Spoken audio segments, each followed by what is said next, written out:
আমি একজন যুবক, অনেক সময় যুবতী মেয়েরা সালাম দেয় আমাকে, ফিতনার ভয়ে সব সময় উত্তর দেই না। আমি শুনেছি সালামের উত্তর দেওয়া ওয়াজিব। আমার প্রশ্ন হলো, নন মাহরাম মহিলার সালামের জবাব দিতে হবে কিনা?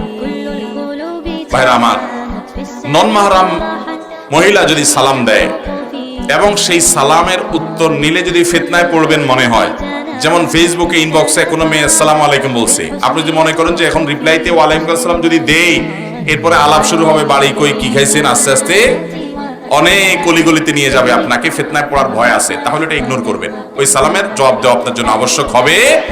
আর যদি এরকম ফিতনার কোনো আশঙ্কা না থাকে, আপনার দাদির বয়সে একজন মুরব্বী এসে আসসালামু আলাইকুম বলছে, তাহলে তো কোনো টেনশন নেই।